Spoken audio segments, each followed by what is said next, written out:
तुमचं हे पुस्तक दंडकारण्य हे मी आताच जास्तीत जास्त 15 ते 20 मिनिट झाले असतील, पूर्णपणे वाचून या पुस्तकाला मी आता पूर्ण विराम दिलेला आहे. संपूर्ण पुस्तक वाचल्याच्यानंतर तर तुमचं जे लिहिलेलं त्या समाजातील वास्तव आहे हे वाचकांच्या समोर मांडण्याचं जे कार्य केलेलं आहे तुम्ही, खरंच हे अविस्मरणीय आहे. कधीच विसरू शकत असं. हे पुस्तक वाचवल्याच्या नंतर ज्या काही माझ्या मनाला वेदना तुमच्या लिखाणातून झालेल्या आहेत, त्या मी वेदना आणि तुमच्याबद्दल असलेली सहानुभूती हे एका चिठ्ठीच्या माध्यमातून तुमच्या समोर मांडण्याचा एक मी प्रयत्न केला आहे. आता कदाचित माझे तुम्हाला अक्षर कळणार नाहीत, याच्यासाठी मी स्वतःहून जे हे चिठ्ठीमध्ये लिहिलेलं आहे लिखाण, हे तुम्हाला वाचून दाखवण्याचा एक प्रयत्न करत आहे. एक तुम्हाला एक लिहिलेली चिठ्ठी म्हणूनच हे समजून घ्या. तर मी चिठ्ठी वाचवण्यास सुरुवात करत आहे. सप्रेम जय भीम. सप्रेम जय भीम अविनाश भाऊ यांना. तुमचं पुस्तक दंडकारण्य हा कविता संग्रह मांडलेलं वास्तव्य खरंच चित्रित आपल्या लेखनातून लिहिलेले हे आदिवासी कोलाम माळिया या समाजाचे वास्तव खरंच किती दुःखी आहे हे तुमच्या लेखणीतून निघणारा एक शब्दांचा एक एक निखारा, जसा काही एखाद्या बंदुकीतून निघणारी गोळी जशी काही माझ्या छातीला आरपार करत होती, असे मला वाटत होते.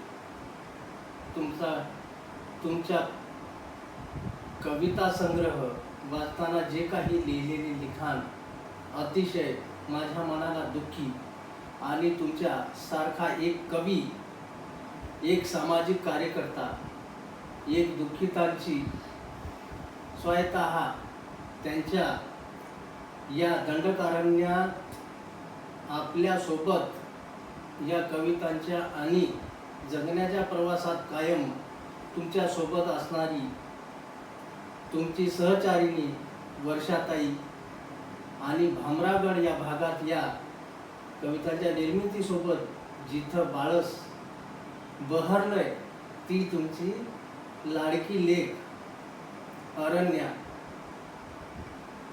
आणि तुमच्या जडणघडणीला स्वातंत्र्याचे पंख देणारी उद्दार मतांची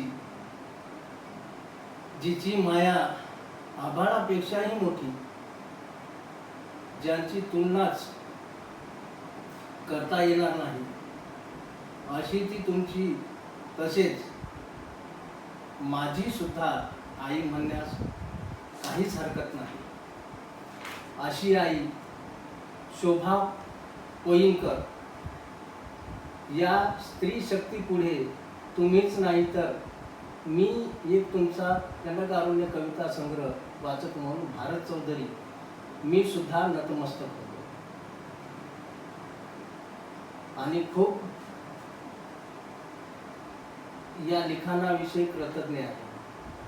सलाम आहे अशा आईला जिने तुमच्यासारख्या एका सामाजिक कार्यकर्ता, पत्रकार, लेखक, कवी, समाजातील बांधिलकीचा मळा जपणारा एक सामाजिक कार्यकर्ता. खरंच अविनाश भाऊ, तुम्ही जे काही लिखाण लिहिलेले आहे ते एकदम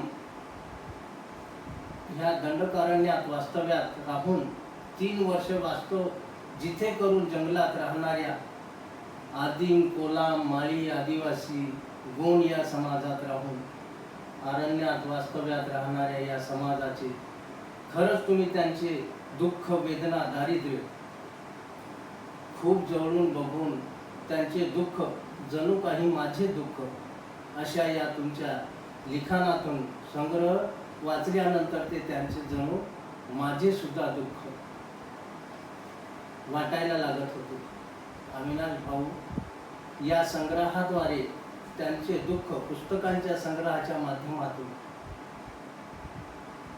जगाच्या समोर आणले आहे आणि खरंच हे लिहिलेले एक वास्तव आहे. आणि मला एक म्हणायचे आहे की दंडकारुण्य मधील कविता संग्रह एका अलक्षित आणि दुर्लक्षित समाज घटकांच्या जीवन